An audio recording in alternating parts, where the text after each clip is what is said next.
Hello everyone, welcome to my update US gossip channel. Drew covers for Willow, and a flash of memory reveals Michael to be the shooter. Drew Cain will sit back and let Willow Tate get arrested for his shooting, which is when he'll pull the memory card and accuse Michael Corinthos. But let's go back a little. Anna Devane was last seen by GH viewers when she finished searching Elizabeth Liz Baldwin's house.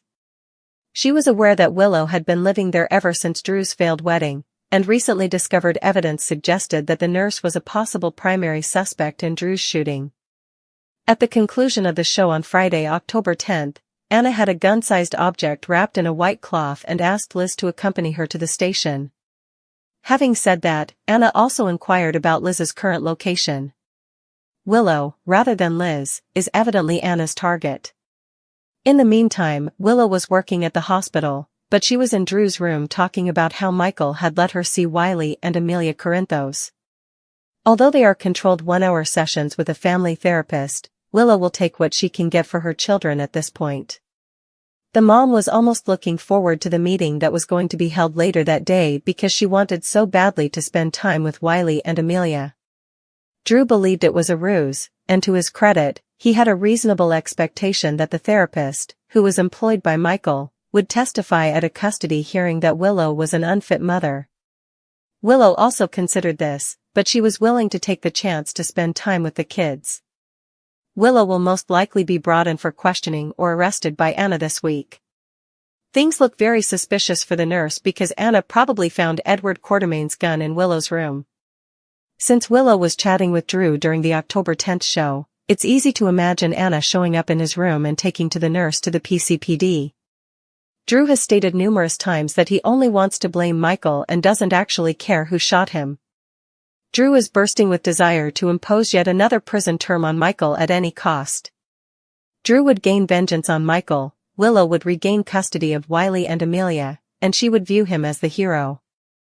At this point, Drew is so enamored with Willow that he probably wouldn't care if she shot him. He will do anything to reclaim her. Drew may be Willow's hero once more, it appears. If Drew wants to rescue his beloved from the legal bind she is in, he might take a very drastic action. If all this evidence points to Willow, Drew could stick his neck out and claim a memory has surfaced, and he knows Michael is the one who shot him. Additionally, Michael was unattended in Liz's house when he met with Willow to inform her of the altered child custody arrangement, which is a red flag given that it occurred prior to the Q Mansion search warrant saga. In addition, Michael would appear to be guilty and fabricating evidence to apologize to Drew. Drew Cain and Willow Tate exchanged furtive glances, their connection undeniable. Their affair, a clandestine bond formed under the weight of shared trauma and longing, had remained hidden from the prying eyes of Port Charles. But tonight, the veil was about to be lifted. As the evening progressed, a hush fell over the guests when a surprise video began to play on the grand projector. The footage revealed an intimate moment between Drew and Willow, captured in the children's playroom, a betrayal so public it left the room in stunned silence. Carly Corinthos, ever the matriarch, was the first to break the silence, her voice laced with fury. "How dare you," she seethed, her eyes burning with betrayal. Willow, her face pale and stricken, attempted to explain, but her words faltered under the weight of the accusation. Drew stood by her side, his expression a mixture of defiance and regret. "We didn't mean for this to happen," he began, but his voice trailed off as the gravity of the situation settled in. The room erupted into chaos. Michael Corinthos, Willow's estranged husband, stormed forward, his face contorted with rage.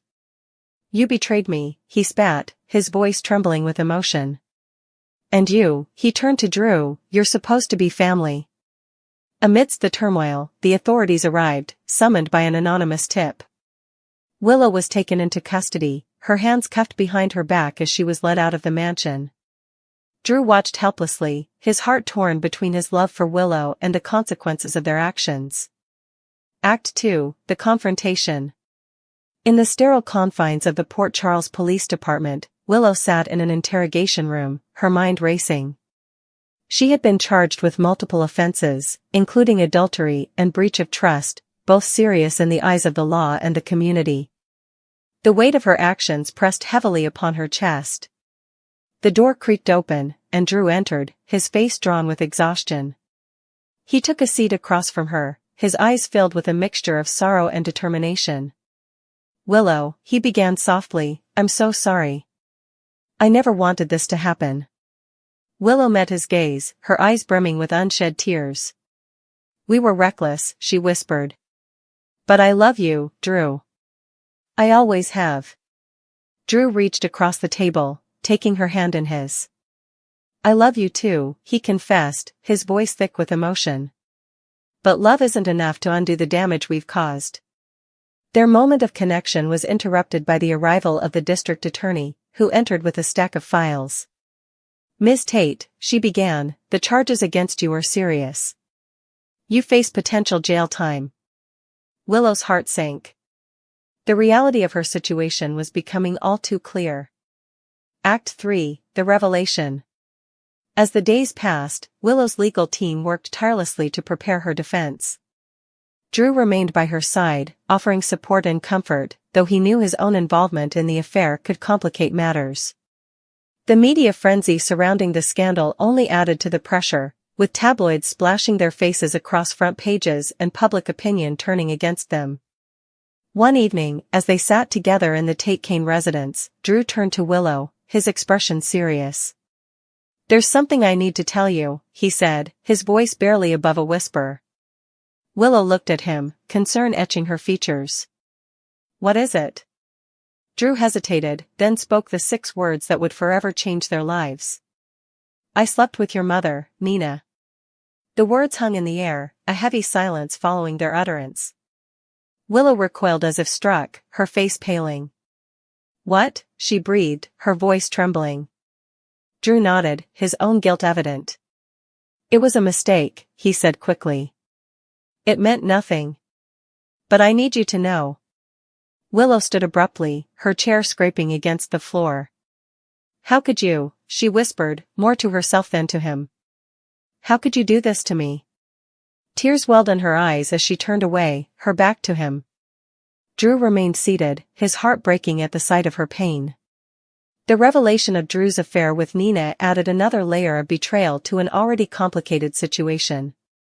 Willow felt as if the ground had been ripped from beneath her, her world spinning out of control. Act 4, The Trial.